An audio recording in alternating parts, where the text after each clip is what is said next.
அன்பு தேவனுடைய பிள்ளைகளே, நன்றாய் கவனியுங்கள். ஏசப்பா வேண்டாம், தகப்பன் எனக்கு வேண்டாம், தகப்பனுடைய ஆசீர்வாதம் வேண்டும், சுகம் வேண்டும், விடுதலை வேண்டும், எனக்கு நன்மைகள் வேண்டும், வியாதி குணமாக வேண்டும், பிசாசின் பிடியில் விடுதலை வேண்டும். ஆனால் எனக்கு ஜெபம் வேண்டாம், ஆவிக்குரிய ஐக்கியம் வேண்டாம், சபை வேண்டாம், தகப்பன் வீடு வேண்டாம். எனக்கு நான் ஜெபத்துக்கெல்லாம் வரமாட்டேன், ஆனால் எனக்கு பிசாசின் விடுதலை வேண்டும். நான் அவரை சொந்த ரட்சகரை ஏற்றுக்கொள்ள மாட்டேன், நான் ஞானஸ்தானம் எடுக்க மாட்டேன், நான் உங்கள் ஆவிக்குரிய சபைக்கெல்லாம் வரமாட்டேன். ஆனால் நீங்கள் எங்கள் வீட்டுக்கு வந்து ஜெபம் பண்ணுங்க, அந்த பரம தகப்பனுடைய ஆசீர்வாதம் எனக்கு வேண்டும். இன்னைக்கு அநேகர் பல சாக்கு போக்குகளை சொல்லுகிறார்கள். தேவனை ஆராதிப்பதற்கு வருவதற்கு, தேவ சமூகத்துக்கு வருவதற்கு, தங்களுடைய இந்த உலகத்தின் அழிந்து போகிற மற்ற காரியங்களை முக்கியமாய் நினைத்து இன்னைக்கு கடையில் வியாபாரம் நல்லா இருக்கும், இன்னைக்கு தான் கஸ்டமர்ஸ்கள் வருவாங்க, இன்னைக்கு தான் என் தோட்டத்துக்கு வேலையாட்கள் வந்திருக்கிறாங்க, இன்னைக்கு தான் எனக்கு அதிகமான வேலையெல்லாம் இருக்குது. இருக்கட்டுமே, இவைகளை எல்லாம் செய்வதற்கு சுகத்தையும் பலனையும் ஞானத்தையும் கிருபையும் கொடுத்த தேவனெங்கே? அநேகர் கிறிஸ்துவை ஏற்றுக்கொள்கிறதுக்கு தடையாய் இருக்கிறது. பெண்கள் இன்னைக்கு அநேகர் நல்ல உடைகளையும் நல்ல ஆபரணங்களையும் அணியாமல் ரட்சிக்கப்பட்ட சபையில இருக்கிறதே, அநேகர் வெளியே இருக்கிறவர்கள் உள்ளே வருகிறதுக்கு தடையா இருக்கிறது. உங்களுக்கு தெரியுமா? ஏன் தெரியுமா? ஒருத்தர் சொன்னாங்க, அங்கே போயிட்டா எல்லாம் மூலி ஆயிரணுமே. ஒருத்தர் என்கிட்ட அப்படி சொல்கிறாங்க, அங்கே போயிட்டா எல்லாம் மூலி அலங்காரி மாதிரி ஆயிரணுமே, அதுக்காகவே நாங்கள் சபைக்கு வரலன்னு சொல்கிறாங்க. ஆனால் அப்பா வீட்டில் எல்லாம் இருக்குதுன்னு அப்பா சொல்கிறாரு. அல்லேலூயா. ஆனால் என்ன தெரியுமா? எதை அனுபவித்தாலும் கிறிஸ்துவுக்குள், எல்லாம் சொல்ல, கிறிஸ்துவுக்குள் எதை அனுபவித்தாலும் கிறிஸ்துவுக்குள்ள தான் எல்லாமே. அப்பா வீட்டுக்குள்ள தான் இது இருக்கணும். அப்பா வீட்டுக்குள்ள இருக்கும் பொழுது தான் இதை அர்த்தமுள்ள விதத்திலும், நியாயமான விதத்திலும், ஒழுங்கான விதத்திலும், நீதியான விதத்திலும், பரிசுத்தமான விதத்திலும் அப்பா வீட்டில் இருக்கும் பொழுது தான் அனுபவிக்க முடியும். இதே புசிப்பும் குடிப்பும் ஆடலும் பாடலும் அப்பா வீட்டு விட்டு வெளியே போனாக்கா அது அசிங்கமாய் மாறிவிடும். சினிமா பாடல்கள் எல்லாம் நான் என்னுடைய மகிழ்ச்சிக்காக அதிகமாய் விரும்பி பாடுகிறவனாக, அந்த சினிமா பாடல்களை ரசிக்கிறவனாக அப்படி ஒரு பைத்தியத்துக்குள்ளே இருந்து வாழ்ந்தேன். அப்போ இந்த உலகம் அப்படி வஞ்சிக்கும்படியாய் சொல்லும் பொழுது நான் ஒரு கணம் யோசித்தேன், ஆமாம், காமெடி பார்க்காத எப்படி சந்தோஷமாக இருக்கிறது, சினிமா பார்க்காத எப்படி மகிழ்ச்சியாக இருக்கிறது, தண்ணி அடிக்காத எப்படி சந்தோஷமாக இருக்கிறது. ஆனால் இந்த கிறிஸ்துவுக்குள் வந்துவிடும் பொழுது, கிறிஸ்துவின் அன்புக்குள் வந்துவிடும் பொழுது இந்த சந்தோஷத்தை எல்லாம் இழக்க நேரிடுமே என்று சொல்லி பிசாசு தந்திரமாய் அன்றைக்கு அநேகரை வஞ்சித்தான். இன்றைக்கும் அந்த வஞ்சனைக்காரன் வஞ்சித்து கொண்டு தான் இருக்கிறான். ஆனால் உண்மை பாருங்க, எப்பொழுது நாம் தேவனுடைய அன்புக்குள் போய் பார்க்கும் பொழுது, கர்த்தருடைய வேதத்துக்குள் நாம் வந்து பார்க்கும் பொழுது தான் உலகம் தரக்கூடாத சமாதானம், பாவத்தினால் உண்டாகிற சந்தோஷத்தை காட்டிலும் கர்த்தருடைய பிரசன்னத்திலும் அதிகமான சந்தோஷம் இருக்கிறது என்பதை அனுபவித்து நாம் கற்றுக்கொள்கிறோம். அல்லேலூயா. இதை பல நேரங்களில் சொல்லும் பொழுது அநேகருக்கு புரியாமல் இருக்கலாம். ஒவ்வொருவரும் அதை அனுபவிக்கும் பொழுது, அதனால் தான் சங்கீதக்காரன் சொல்கிறான், கர்த்தர் எவ்வளவு நல்லவர் என்பதை ருசித்து பாருங்கள், அவர் மேல் நம்பிக்கை இருக்கிற மனுஷன் பாக்கியவான். என் சகோதரன் ஒரு தடவை சொன்னான், ஒரு மாதிரி ஃப்ரெஷ்ஷாக இருக்கிறியே, எப்போ பார்த்தாலும் சந்தோஷமாக இருக்கிறியே, என்ன பண்ணுறேன்னா, நான் கேட்டேன், இன்னி சந்தோஷமாக இருக்கிறதுக்கு என்னடா பண்ணுற அப்படின்னு கேட்டேன். ரொம்ப பேஜாராக இருந்துச்சுன்னா ஒரு நல்ல திரைப்படத்துக்கு, சினிமா படத்துக்கு போகிறேன் அப்படின்னா எவ்வளோ நேரம் சந்தோஷமாக இருக்குதுன்னா, திரையரங்கில் உட்காந்துட்டு இருக்கிறவங்களும் சந்தோஷமாக இருக்குது, வெளியே வந்ததும் உள்ளே போகும்போது இருந்ததை காட்டிலும் அதிகமான கவலை என்னை நிரப்புகிறது அப்படின்னு சொன்னான். அப்போ உலகம் தருகிற சந்தோஷம் அவ்வளோதான். ஆனால் கர்த்தர் கொடுக்கிற சந்தோஷம், சமாதானம் நிரந்தரமானது. ஹல்லேலூயா. சூழ்நிலைகளை அதை எடுத்து போட முடியாதுங்க. பாருங்க, லூக்கா எழுதின சுவிசேஷம் 15வது அதிகாரம் 12வது வசனத்தை வாசிங்க. அவர்களில் இளையவன் தகப்பனை நோக்கி, தகப்பனே, ஆஸ்தியில் எனக்கு வரும் பங்கை எனக்கு தர வேண்டும் என்றான்.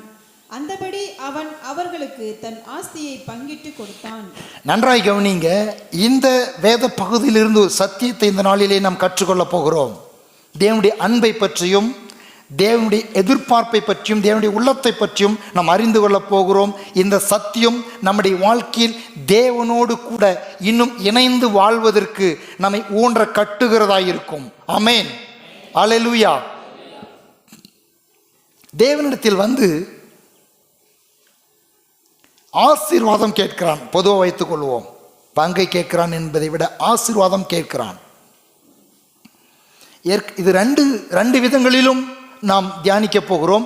ஒன்று, ஏற்கனவே ரட்சிக்கப்பட்டு அவருடைய பிள்ளையாயிருக்கிறவர்களுக்கும் சரி, ஒருவேளை தேவனின் சொந்த இரட்சகராக ஏற்றுக்கொள்ளாமல் ஒருவேளை எங்கேயோ ஒரு மூலையில் அமர்ந்து கொண்டு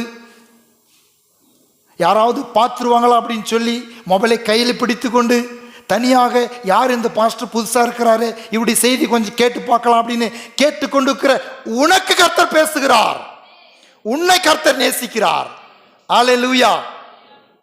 அப்ப ஆசீர்வாதம் வேணும். என்னை ஆசீர்வதியும் ஆண்டவரே, என்னை ஆசீர்வதியும் ஆண்டவரே. ஆண்டவர் பார்க்கிறாரு, எந்த பதிலும் சொல்றதில்ல, எந்த நிபந்தனையும் வைக்காமல் உன்னை ஆசீர்வதித்தார் அல்லவா. அல்லேலூயா. இங்கே கேட்கும் பொழுது ஆசீர்வாதத்தை கேட்கிறான் ஒருவன். இவர் பொதுவாகவே எல்லாருக்கும் தகப்பனாயிருக்கிறார். இந்த தகப்பனிடத்தில் வருகிறவன் ஆசீர்வாதத்தை கேட்டு வருகிறான். ஆசீர்வாதத்தை கேட்டு வந்து, ஆண்டவரே என்னை ஆசீர்வதியும், எனக்கு இந்த தேவைகள் எல்லாம் வேணுன்றான். எந்த நிபந்தனையும் வைக்காமல் அள்ளி கொடுக்கிறார். தன்னுடைய ஆஸ்தியிலிருந்து அள்ளி கொடுக்கிறார். அவனுக்குரிய பங்கை கொடுக்கிறார். அவனுக்கு என்ன தர வேண்டும் என்று தேவன், அவர் தகப்பனாய் இருந்து இந்த பூமியிலே ஒரு மனிதனுக்கு என்ன தர வேண்டும் என்று தன் உள்ளத்தில் நிர்ணயித்திருக்கிறாரோ அதை தன்னுடைய பிள்ளை என்ற தன்னால் உருவாக்கப்பட்ட, தன்னுடைய சாயலில் படைக்கப்பட்ட மனிதன் என்ற உரிமையில் அவர் அள்ளி தருகிறார். ஆகவே தான் பாருங்க, இன்னைக்கு அநேகர் அவருடைய பிள்ளையாய் மாறாமல் இருந்தாலும் அவரை சொந்த இரட்சகராய் ஏற்றுக்கொண்டு தன்னுடைய வாழ்க்கையில் அவருக்கு பூர்ணமாய் இடம் கொடுத்து அவரையே தெய்வமாய் ஆராதிக்காமல் இருந்தாலும் பல நன்மைகளை பெற்றுக்கொண்டு இருக்கிறார்கள், விடுதலை பெற்றுக்கொண்டு இருக்கிறார்கள். ஒரு சகோதரன் கடந்த நாட்களிலே நம்முடைய பக்கத்து கிராமத்துக்கு அந்த சகோதரன் திருமணமாகி பல ஆண்டுகள் ஆகிவிட்டது. என் குழந்தை இல்லை என்று சொல்லி என்னிடத்தில் சொன்னான். வாருங்கள் ஆண்டவரிடத்தில் ஜெபிப்போம் என்று சொன்னேன். வந்தார்கள், ஜெபித்தோம். அருமையான ஆண் குழந்தையை தேவன் கொடுத்தார். அந்த ஆண் குழந்தை ஏறக்குறைய இன்றைக்கு 1 வருஷம் இருக்கும். அந்த ஆண் குழந்தைக்கு நன்றாக இருக்கிறது. ஆனால் அவர்கள் வாங்கி கொண்டு போய்விட்டார்கள், இந்த இளைய குமாரனை போலவே. ஆனால் எந்த ஒரு நிபந்தனையும் ஆண்டவர் வைக்கவில்லை. ஆண்டவர், ஏசப்பா வேண்டாம், ஏசப்பாவின் நன்மைகள் வேண்டும். ஒரு கூட்டம் இருக்குதா? ஒரு கூட்டம் இருக்குதா? நீங்கள் அந்த கூட்டத்தில் இருக்காமல் இருப்பதற்காக நன்றி. எல்லாரும் சொல்லுங்க, ஏசப்பா நீங்களும் வேணும், உங்க ஆசீர்வாதமும் வேணும். ஒரு கூட்டம் இந்த உலகத்தில் இருந்து கொண்டு தான் இருக்கிறது. அன்பு தேவனுடைய பிள்ளைகளே, நன்றாய் கவனியுங்கள். ஏசப்பா வேண்டாம், தகப்பன் எனக்கு வேண்டாம், தகப்பனுடைய ஆசீர்வாதம் வேண்டும், சுகம் வேண்டும், விடுதலை வேண்டும், எனக்கு நன்மைகள் வேண்டும், வியாதி குணமாக வேண்டும், பிசாசின் பிடியில் விடுதலை வேண்டும். ஆனால் எனக்கு ஜெபம் வேண்டாம், ஆவிக்குரிய ஐக்கியம் வேண்டாம், சபை வேண்டாம், தகப்பன் வீடு வேண்டாம். எனக்கு, நான் ஜெபத்துக்கெல்லாம் வரமாட்டேன், ஆனால் எனக்கு பிசாசின் விடுதலை வேண்டும். நான் அவரை சொந்த ரட்சகரை ஏற்றுக்கொள்ள மாட்டேன், நான் ஞானஸ்தானம் எடுக்க மாட்டேன், நான் உங்கள் ஆவிக்குரிய சபைக்கெல்லாம் வரமாட்டேன், ஆனால் நீங்கள் எங்கள் வீட்டுக்கு வந்து ஜெபம் பண்ணுங்க, அந்த பரம தகப்பனுடைய ஆசீர்வாதம் எனக்கு வேண்டும். கேட்குறாங்க இல்லையா எத்தனை பேர்? அவர்களுக்கும் இவர் தகப்பனாய் இருக்கிறதுனால தான் அப்படிப்பட்டவர்களுக்கும் நன்மை செய்கிறார். அல்லேலூயா. பரலோகத்தில் இருக்க தகப்பன் நன்மையான வேலை அவர் அள்ளி தருகிறார். ஆனால் ஒரு காரியத்தை புரிஞ்சு கொள்ளுங்க, இது பிசாசுடைய மிகப்பெரிய தந்திரம். நீ ஆசீர்வாதம் வாங்கிக்கா, நீ போய் ஆசீர்வாதம் வாங்கிட்டு வந்துரு, நீ எனக்கே நீ ஊழி செஞ்சிட்டுரு, நீ என் பக்கமே இரு அப்படின்னு சொல்லி அவன் தந்திரமா அவர்களை வஞ்சிக்கிறான். அவர்கள் அறியாமல் இருக்கிறார்கள். நன்றாய் புரிந்து கொள்ளுங்கள். லூக்கா எழுதின சுவிசேஷம் 17வது அதிகாரம் 12-18. அவர் ஒரு கிராமத்தில் பிரவேசித்த போது குஷ்டரோகமுள்ள மனுஷர் 10 பேர் அவருக்கு எதிராக வந்து தூரத்திலே நின்று, இயேசு ஐயரே, எங்களுக்கு இரங்கும் என்று சத்தமிட்டார்கள். அவர்களை அவர் பார்த்து, நீங்கள் போய் ஆசாரியர்களுக்கு உங்களை காண்பியுங்கள் என்றார். அந்தபடி அவர்கள் போகையில் சுத்தமானார்கள். அவர்களில் ஒருவன் தான் ஆரோக்கியமானதைக் கண்டு திரும்பி வந்து உரத்த சத்தத்தோடே தேவனை மகிமைப்படுத்தி அவருடைய பாதத்தருகே முகங்குப்புற விழுந்து அவருக்கு ஸ்தோத்திரம் செலுத்தினான். அவன் சமாரியனாயிருந்தான். அப்பொழுது இயேசு, சுத்தமானவர்கள் 10 பேர் அல்லவா, மற்ற 9 பேர் எங்கே? தேவனை மகிமைப்படுத்துகிறதற்கு இந்த அந்நியனே ஒழிய மற்றொருவனும் திரும்பி வர காணோமே என்று சொல்லி, போதும். நன்மையை பெற்று கொண்டதான மக்களை குறித்து இங்கே எழுதப்பட்டிருக்கிறது. தேவனுடைய அன்பு பாருங்க.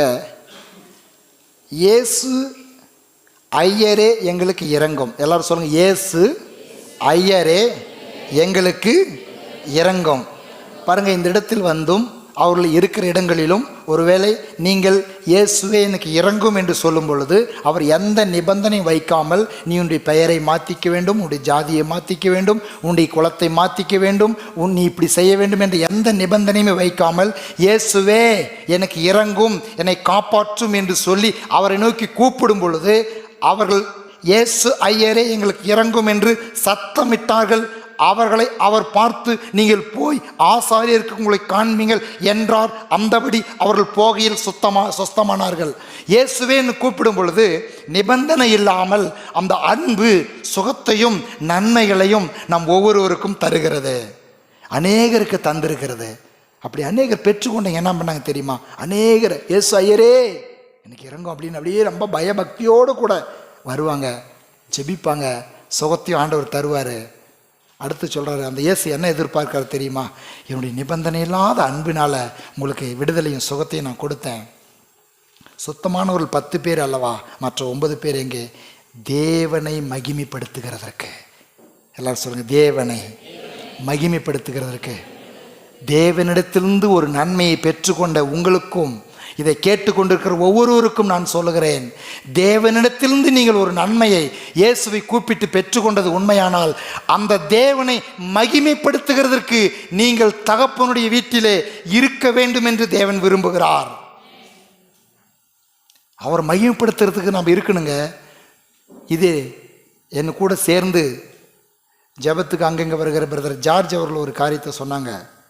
ஒரு சிலர் நம்மளை பயன்படுத்தி சில ஆசீர்வாதங்கள் வாங்கிக்கிறதுக்கு பார்க்குறாங்க. இன்னொரு தடவை எனக்கு ஏதாவது பிரச்சனைன்னு கூப்பிட்டாங்களாக்கா, நாங்கள் ஒன்றும் டாக்டர் இல்லைன்னு சொல்லிடுவோங்க பாஸ்டர் அப்படின்னாரு. நாங்கள் ஒன்றும் டாக்டர் இல்லை, ஒரு தடவை கர்த்தருடைய வழியை காமிச்சு கொடுத்தனாக்கா நீங்கள் அந்த இயேசு உறுதியாக பிடிச்சிக்கணும், அவர் மூலமாக தான் ஆசீர்வாதம் அப்படின்னு சொன்னாக்கா ஆசீர்வாதத்தை வாங்கிக்கிட்டு ஏசப்பா கிட்ட வரமாட்டுறாங்க அப்படின்னு சொல்லி அவர் வருத்தத்தோடு என்னிடத்தில் சொன்னார். அப்போ ஒரு மனுஷனே இப்படி வருத்தப்படுறானாக்கா இயேசு எப்படி வருத்தப்படுறாரு பாருங்க. தேவனை மகிமைப்படுத்துகிறதற்கு. எல்லாரும் சொன்னது, நன்மை பெற்ற, நன்மையை பெற்றுக்கொண்ட நான் தேவனை மகிமைப்படுத்துகிறதற்கு தேவ சமூகத்தில் காணப்படுவேன். அவரே எதிர்பார்க்கிறார் தேவனை மகிமைப்படுத்துகிறதுக்கு. அதனால தான் பாருங்க, நம்மளுக்கு ஒவ்வொருத்தருக்கும் வேலை இல்லைன்னு இல்லை, வேலை இல்லாதவங்க வந்து நம்ம உக்காந்துக்கிட்டு இல்லை, தேவனை மகிமைப்படுத்துகிறதுக்கு வந்தோம்.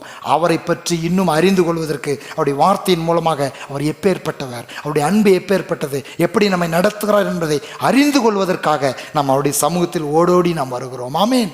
நம்முடைய வேலைகளை ஒதுக்கி, நம்முடைய எல்லா விதமான காரியங்களை ஒதுக்கி வைத்துட்டு அதை அவருக்கு முதலிடம் கொடுத்து வருகிறோம். இங்கே எஸ் சொல்கிறாரு, சரி இப்படி நான் சொல்லிடுறேன், தேவனை மகிமைப்படுத்துகிறதுக்கு வராது இருக்கிறவுடைய நிலையும் சொல்லிடுறேன். அப்போ தானே நம்மளுக்கு இது ஒரு வெளிச்சம் உண்டாகும். தேவனை மகிமைப்படுத்துகிறதற்கு வரலன்னாக்கா ஆண்டவர் தண்டிப்பாரா? பல பேர் கேட்குறது உண்டு. சரி, இயேசுக்கிட்ட வந்தோம், ஜெபம் பண்ணீங்க, விடுதலை ஆச்சு, சுகம் ஆச்சு, சமாதானம் கிடைச்சிச்சு, சந்தோஷம் கிடைச்சி, தொடர்ந்து அவங்க தேவனை மகிமைப்படுத்துகிறது வரதில்லை. நான் சொல்லலை, நான் அவங்களை நியாயத்திற்கு விரும்பலை. வேத வசனம் என்ன சொல்லுகிறது பாருங்க.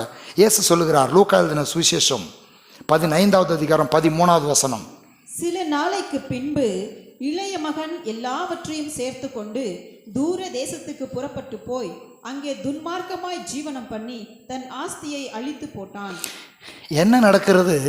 தேவனிடத்தில் நன்மையை பெற்றுக்கொண்டு தேவனுடைய அன்பிலிருந்தும் தேவனை மகிமைப்படுத்துகிற செயலில் இருந்தும், தகப்பனுடைய அரவணைப்புக்குள் இருந்தும், தகப்பனுடைய ஆலோசனைக்குள் இருந்தும், தேவனுடைய வீட்டிலிருந்தும் வெளியே போகும் பொழுது அந்த பெற்றுக்கொண்டதான நன்மைகளை பயன்படுத்தக்கூடிய ஞானமும் அறிவும் இல்லாமல் போய்விடுகிறது.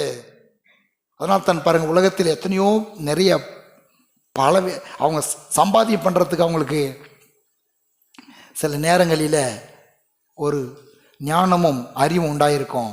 ஆனால் சம்பாத்தியம் பண்ணத்தை எப்படி வச்சு மேனேஜ் பண்ணே சில பேருக்கு அறிவு இருக்காது. எப்படி அதை செலவழிக்கிறது, எப்படி அதை பராமரிக்கிறதுனாதபடியே எத்தனையோ பணக்காரர்கள்லாம் கூட கெட்டு போயிருக்கிறதை நாம் பார்க்க முடியும், அழிந்து போயிருக்கிறதை பார்க்க முடியும். ஏன்னு சொன்னால் தேவனை மகிமைப்படுத்தவில்லை என்று சொன்னால், தேவனிடத்திலிருந்து பெற்றுக்கொண்ட நன்மைகளுக்காக தேவனை மகிமைப்படுத்தவில்லை என்று சொன்னால், ஆண்டவர் சொல்லுகிறார், யோவான் எழுதின சுவிசேஷம் 5வது அதிகாரம் 13-14, சொஸ்தமாக்கப்பட்டவன் அவர் இன்னார் என்று அறியவில்லை. அவ்விடத்தில் ஜனங்கள் கூட்டமாய் இருந்தபடியினால் இயேசு விலகி இருந்தார். அதற்கு பின்பு இயேசு அவனை தேவாலயத்திலே கண்டு, இதோ நீ சொஸ்தமானாய், அதிக கேடானதொன்றும் உனக்கு வராதபடி இனி பாவம் செய்யாதே என்றார். பாருங்க, இந்த மனுஷன் சொஸ்தமாக்கப்பட்டவன், தேவனால் நன்மையை பெற்றுக்கொண்டவன். தேவனிடத்தில் நன்மையை பெற்றுக்கொண்ட பிறகு அவன் தேவனை மகிமைப்படுத்துகிறதற்கு தேவாலயத்திலே இருக்கிறான். அல்லேலூயா. அவரிடத்திலிருந்து நான் பலருக்கு சொல்கிறது, இந்த தேவனிடத்தில் இருந்து எந்த நன்மையும் உங்களுக்கு உண்டாகவில்லை என்று சொன்னால் நீங்கள் தேவ ஆலயத்தில் வந்து அவரை மகிமைப்படுத்த வர வேண்டாம். அதனால் தான் ஒரு சிலருக்கு சொல்கிறது, நீங்கள் உங்களுடைய பிரச்சனை, உங்களுடைய போராட்டம், உங்களுடைய வேதனை, உங்களுடைய கண்ணீர், கவலை எதுவாயிருந்தாலும் அந்த வேதனை கண்ணீரோடு வேதனையோடு கூட ஆண்டுடைய சமூகத்துக்கு வாருங்கள்.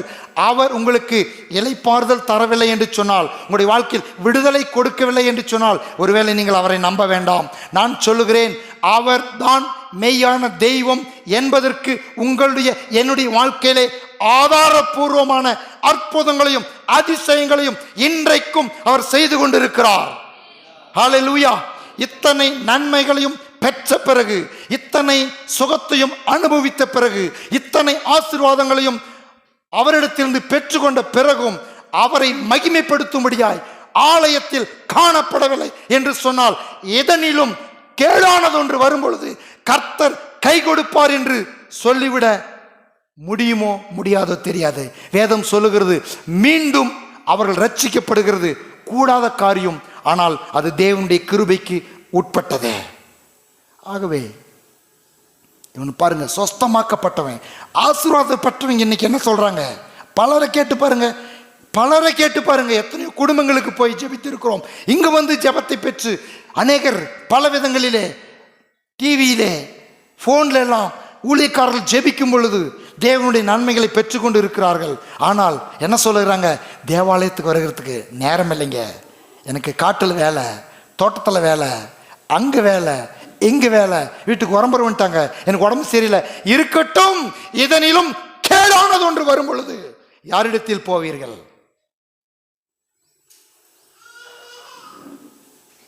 இன்னைக்கு அநேகர் பல சாக்கு போக்குகளை சொல்லுகிறார்கள். தேவனை ஆராதிப்பதற்கு வருவதற்கு, தேவ சமூகத்துக்கு வருவதற்கு, தங்களுடைய இந்த உலகத்தின் அழிந்து போகிற மற்ற காரியங்களை முக்கியமாய் நினைத்து, இன்னைக்கு கடையில் வியாபாரம் நல்லா இருக்கும், இன்னைக்கு தான் கஸ்டமர்ஸ்கள் வருவாங்க, இன்னைக்கு தான் என் தோட்டத்துக்கு வேலையாட்கள் வந்திருக்கிறாங்க, இன்னைக்கு தான் எனக்கு அதிகமான வேலையெல்லாம் இருக்குது. இருக்கட்டுமே, இவைகளை எல்லாம் செய்வதற்கு சுகத்தையும் பலனையும் ஞானத்தையும் கிருபையையும் கொடுத்த தேவன் எங்கே? ஒருவேளை தவிர்க்க முடியாத சூழ்நிலைகளை தேவன் அறிவார். கேடானது வரும் பொழுது ஆண்டவரே என்று சொன்னால், அன்றைக்கு அவர் கை கொடுக்கவில்லை என்று சொன்னால் அவர் மேல் குறை சொல்ல நமக்கு அதிகாரம் இல்லை. ஏனென்று சொன்னால், சொஸ்தமாய் இருந்தோம் அப்படின்னாக்கா, தொடப்பட்டு இருந்தோம்னாக்கா, ஆத்மாவில் பாவம் மன்னிக்கப்பட்டு இருக்குதுனாக்கா, உண்மையாகவே அவர்தான் தெய்வம் என்பதற்கு உங்கள் வாழ்க்கையில் ஏதாவது ஒரு நன்மையை அவர் செய்திருப்பார் என்று சொன்னால் அவர் அன்பை விட்டு விலகாதிருப்போம். ஹல்லேலூயா. தகப்பனின் அன்பு இன்றைக்கும் நம் ஒவ்வொருடைய வாழ்க்கையிலும் ரட்சிக்கப்பட்டு ஆண்டவராகிய இயேசு கிறிஸ்து ஏற்றுக்கொண்டிருக்கிற நமக்கும் இது பொருந்தக்கூடியதாக இருக்கிறது. நம்முடைய வாழ்க்கையிலே எப்பொழுதுமே நன்மைகளுக்காகவே நம்முடைய கண் அவரை நோக்கி பார்க்கக்கூடாது. நன்மைகளுக்காகவே அவரோடு இருந்தால் அவருடைய நன்மைகளெல்லாம் நமக்கு சொந்தம். அல்லேலூயா. எப்பொழுதும் ஆண்டவரே எனக்கு இந்த நன்மை கொடுப்பீரா, அந்த நன்மை கொடுப்பீரா, இந்த இளைய குமாரனை போல கேட்டு வாங்கி கொண்டு அவருடைய அன்பை விட்டு தூரமாய் போகிற ஒரு வாழ்க்கை தேவன் விரும்பவில்லை. ஏன் தூரமாய் போகிறார்கள் அதை கொஞ்சம் சொல்லி விடுகிறேன். ஏன் தூரமாய் போகிறார்கள் என்று சொன்னால், இந்த தகப்பன் வீட்டில் இருந்தால் உனக்கு சந்தோஷம் இல்லை, உனக்கு சமாதானம் இல்லை, உனக்கு ஜாலி இல்லை, உனக்கு என்ஜாய்மெண்ட் இல்லை அப்படின்னு சொல்லி பிசாசு உலகத்தில் இருக்கிறவர்களையும் சரி, அவரை ஏற்றுக்கொண்டிருக்கிற பிள்ளைகளையும் சரி வஞ்சித்து கொண்டிருக்கிறான். ஏமாந்து போகாமல் இருங்கள், ஏமாந்து போகாதிருங்கள். ஏன்னு சொன்னால் தகப்பன் வீட்டில் சந்தோஷம் இல்லைன்னு சொல்கிறான். உங்களுக்கு காண்பிச்சு கொடுக்க போகிறேன் தகப்பன் வீட்டில் எவ்வளவு சந்தோஷம் இருக்குது அப்படின்னு சொல்லி. வாசிக்கலாமா? லூக்கா எழுதின சுவிசேஷம் 15வது அதிகாரம் 20வது வசனம். எழுந்து புறப்பட்டு தன் தகப்பனிடத்தில் வந்தான். அவன் தூரத்தில் வரும்போதே அவனுடைய தகப்பன் அவனை கண்டு மனதுருகி ஓடி அவன் கழுத்தை கட்டிக்கொண்டு அவனை முத்தம் செய்தான். ஏசப்பாவின் இடத்தில், ஏசப்பாவுடைய சமூகத்தில் இயேசுவின் அன்பு இருக்கிறது. ஹல்லேலூயா. இந்த உலகத்தில் யாரும் என்ன அன்பு கூறல அப்படின்னு நினைக்கிறீங்களா? இந்த அன்பு நம்மளுக்கு போதுமானதாக இருக்கிறது. சரி, அது மாத்திரமா? வாசிங்க அதே 15, 22, 23. அப்பொழுது தகப்பன் தன் ஊழியக்காரரை நோக்கி, நீங்கள் உயர்ந்த வஸ்திரத்தை கொண்டு வந்து இவனுக்கு உடுத்தி இவன் கைக்கு மோதிரத்தையும் கால்களுக்கு பாதரட்சைகளையும் போடுங்கள். கொளுத்த கன்றை கொண்டு வந்து அடியுங்கள். நாம் புசித்து சந்தோஷமாய் இருப்போம். என் குமாரனாகிய இவன் மரித்தான், திரும்பவும் உயிர்த்தான், காணாமற் போனான், திரும்பவும் காணப்பட்டான். சரி, ஓகே, நன்றாய் கவனிங்க. தகப்பன் வீட்டில் என்னெல்லாம் இருக்குது அப்படின்னு சொல்லி தெரியணும் அப்படின்னு சொன்னாக்கா, முதலாவது தகப்பனோடு நல் உறவில் இருக்க வேண்டும். ஏன் நான் இதை சொல்ல விரும்புகிறேன் அப்படின்னாக்கா, அடுத்து மூத்த குமாரனை பற்றியும் வருது. அவனும் ஒரு முறுமுறுப்பு சொல்கிறான். என்ன முறுமுறு சொல்கிறான்? நான் இங்கேயே இருந்தேன், உனக்கு பணிவிட செஞ்சிட்டு இருந்தேன், எனக்கு ஒரு ஆட்டை கொடுக்கல, ஒரு மாட்டை கொடுக்கல, ஒரு சந்தோஷப்படுறதுக்கான ஒரு வாய்ப்பு கொடுக்கலன்னு சொல்கிறான். அவனுக்கும் தகப்பனை பற்றியான போதுமான அறிவு இல்லை. இந்த அறிவில்லைன்னு சொன்னாக்கா, இந்த மூத்த குமாரனும் இந்த பரம தகப்பன் எப்பேற்பட்டவர் அப்படின்ற அந்த அறிவை அறியாதபடி பிசாசு வஞ்சித்து வைத்து விட்டான் என்று தான் சொல்ல வேண்டும். இந்த இளைய குமாரனுக்கும் என்ன நடந்தது? பிசாசு இந்த தகப்பன் வீட்டில் இதெல்லாம் இல்லைன்னு சொல்லி அவனை வஞ்சித்து விட்டான் என்று தான் சொல்ல வேண்டும். ஏன்னு சொன்னால் 2 பேருமே தகப்பன் வீட்டில் இருக்கிறதான, எல்லாரும் சொல்லுங்க, உயர்ந்த வஸ்திரம், மோதிரம், பாதரட்சி, புசிப்பு, குடிப்பு, சந்தோஷம், இதெல்லாம் அப்பா வீட்டில் இருக்குதுங்க. அல்லேலூயா. இதெல்லாம் எங்க இருக்குது? அப்பா வீட்டில் இருக்குது. இது இன்னைக்கு பிசாசு என்ன பண்ணிட்டான்? ஒன்றுமே இல்லை அங்கே. அதான் என்ன, நீங்களாம் என்டர்டெயின்மெண்ட்டு, அதாவது நீங்களாம் சந்தோஷப்படுறதே இல்லையா அப்படின்னா சில மனரஞ்சனை காரியக்கிரமம் அப்படின்னு சொல்லுவாங்க. மனரஞ்சனைக்கான எந்த நிகழ்ச்சிகளும் செய்கிறதே இல்லையா அப்படின்னு சொல்லுவாங்க. சரி, நீங்கள் எப்படி செய்கிறீங்கன்னு கேட்டேன். மனரஞ்சனை காரியக்கிறனாக்கா சினிமா பாட்டு பாடணும். என்ன பண்ணணும்? சினிமா பாட்டு பாடினா தான் அவங்களுக்கு மனரஞ்சனை, அதான் மகிழ்ச்சியும் சந்தோஷமும் உண்டாகிறதா. நான் சொன்னேன், ஏசப்பாவுக்குள்ளேயே மனரஞ்சனை இருக்குதே. அல்லேலூயா. பாருங்க, எல்லாமே பிசாசு அப்படிதான் பண்றான். அனித்தியமான பாவ சந்தோஷம், அனித்தியமான என்ஜாய்மெண்ட், அனித்தியமான புசிப்பு, பாவத்தினால் புசிக்கிறது, பாவத்தினால் குடிக்கிறது, பாவத்தினால் உண்டாகிற சந்தோஷத்தை தான் பெரிதுபடுத்தி காண்பிக்கிறான். ஆனால் வேதம் சொல்லுகிறது, அப்பா வீட்டில் சந்தோஷம் உண்டு, நல்ல ஆடை உண்டு, உயர்ந்த வஸ்திரம் உண்டு, மோதிரம் உண்டு, பாதரட்சை உண்டு. அப்படின்னு சொன்னாக்கா, உலக பாஷையில் சொல்கிறேன் நான், இந்த பூமியிலே வாழ்கிறதற்கு, நாம் நியாயமாய் அனுபவிக்கிறதற்கு தேவையான அத்தனை மகிழ்ச்சி, சந்தோஷம், நல்ல உடை, நல்ல உயர்ந்த வஸ்திரம், நல்ல வருமானம், பணம், சொத்து, சுகம், ஆசீர்வாதம் அத்தனையும் கூட ஏசப்பா தருகிறார். அல்லேலூயா. அவைகளெல்லாம் அனித்தியமானவைகள், பாவ சந்தோஷம். தேவ தகப்பனுடைய வீட்டில், அப்பாவுடைய வீட்டில் அவருடைய அன்பினால் நமக்கு கொடுக்கப்படுகிற இந்த சந்தோஷத்தையும் இந்த மகிழ்ச்சியையும் இல்லாதது போல காண்பித்து இவனை ஆசீர்வாதம் வாங்கிட்டு சந்தோஷப்படுறதுக்கு வெளியே போன்னு அனுப்பிச்சி விட்டான். போயிரு, நீ ஓடி போயிரு, ஆசீர்வாதம் வாங்கிட்டு தானே, போய் வெளியே சந்தோஷப்படுன்னு அனுப்பிச்சி விட்டான்.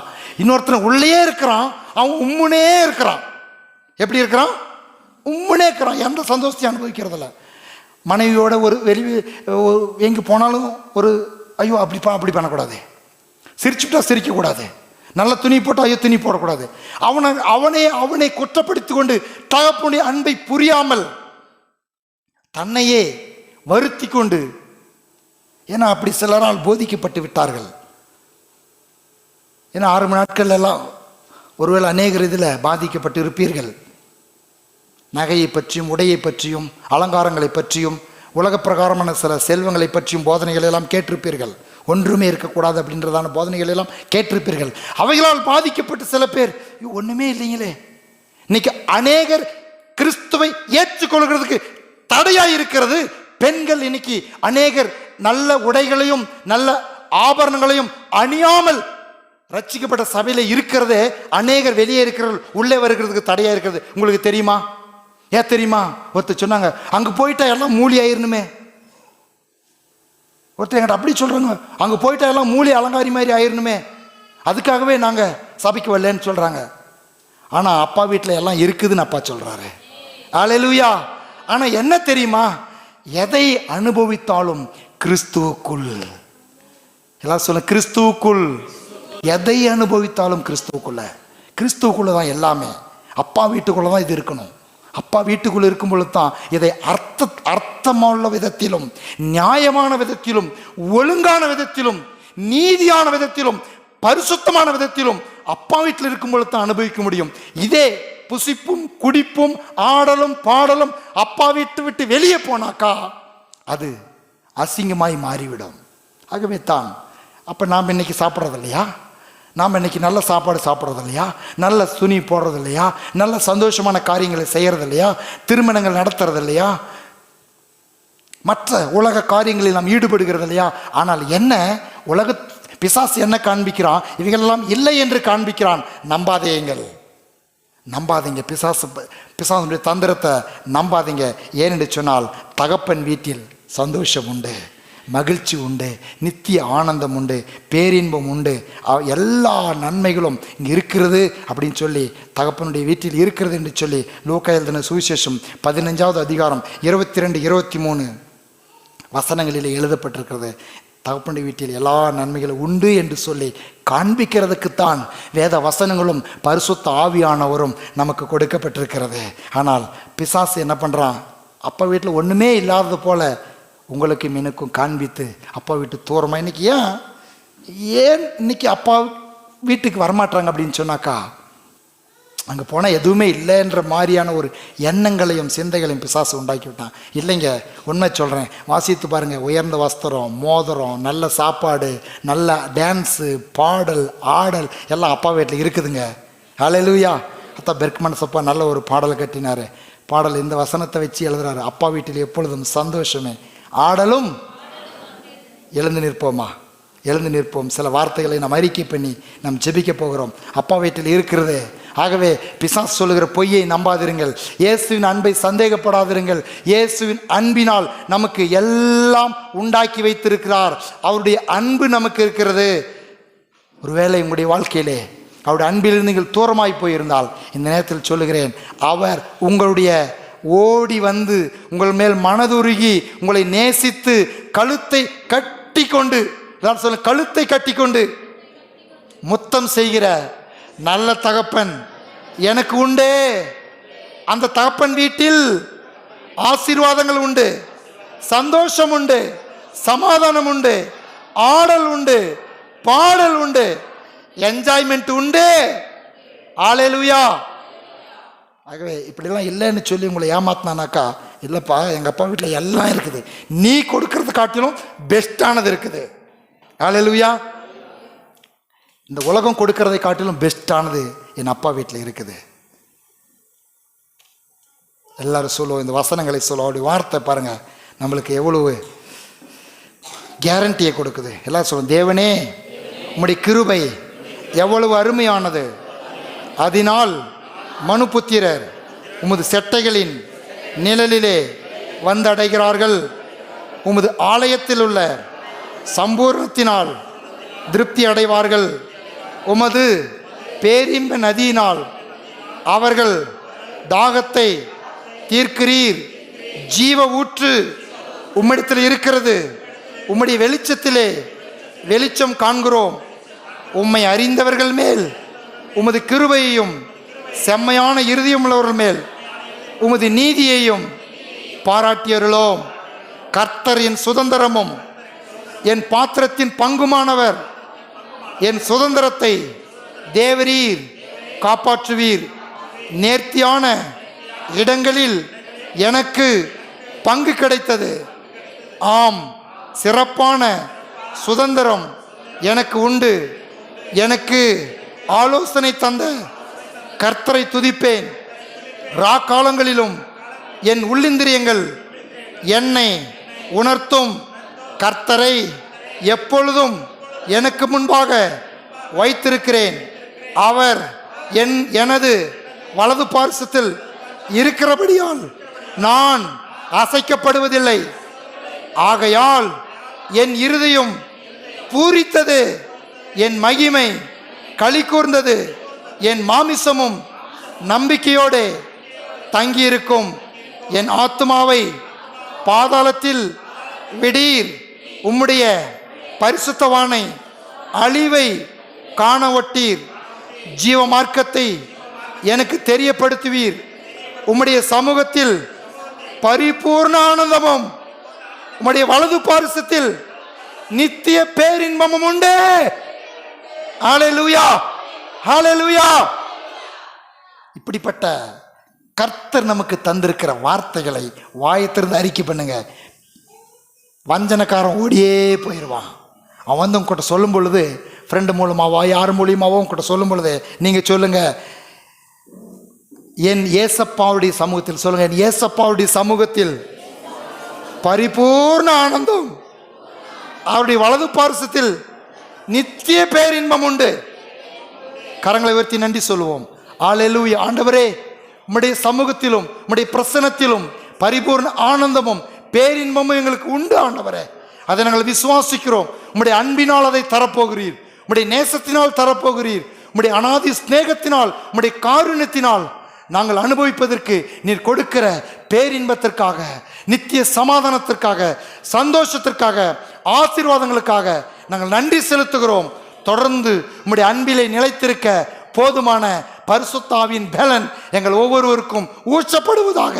உம்முடைய அன்பிலிருந்து பிரிக்கிற நய வஞ்சகனை இயேசுவின் நாமத்தில் கடிந்து நாங்கள் அப்புறப்படுத்துகிறோம். உம்முடைய அன்பிலே நிலைத்திருந்து எப்பொழுதும் உம்முடைய சமூகத்திலும் தகப்பன் வீட்டிலும் தகப்பனை மகிமைப்படுத்துகிறவர்களாக காணப்பட பரிசுத்த ஆவியானவர் உதவி செய்கிறதற்காக நன்றி. எல்லா மகிமையுமக்கு செலுத்துகிறோம். இந்த வார்த்தைகளுக்காய் நன்றி. இந்த வார்த்தைகள் எங்களில் 100 மடங்கு பலனை உண்டாக்குவதாக. இதை கேட்கிற ஒவ்வொருவருடைய வாழ்க்கையிலும் நன்மையும் கிருபையும் ஜீவனுள்ள நாளெல்லாம் பின் தொடர்வதாக என்று சொல்லி இயேசுவின் நாமத்தில் ஆசீர்வதிக்கிறேன். நீர் அருளுகிற எல்லா நன்மைகளையும் ஏற்றுக்கொள்கிறோம் எங்கள் பரலோகத்தின் நல்ல பிதாவே. ஆமேன். என் ஆத்துமாவே கர்த்தரை ஸ்தோத்திரி, என் முழு உள்ளமே அவருடைய பரிசுத்த நாமத்தை ஸ்தோத்திரி. என் ஆத்துமாவே கர்த்தரை ஸ்தோத்திரி, கர்த்தர் செய்த சகல உபகாரங்களையும் என்று மறவாதே. ஆமேன். பிதாவாகிய தேவனுடைய அன்பும் இயேசு கிறிஸ்துவின் கிருபையும் பரிசுத்த ஆவியுடைய சந்தோஷமும் சமாதானமும் ஐக்கியமும் நம் அனைவரோடும் என்றென்றும் இருப்பதாக. ஆமேன், ஆமேன், ஆமேன். ஹல்லேலூயா, ஹல்லேலூயா. கர்த்தருக்கு ஸ்தோத்திரம்.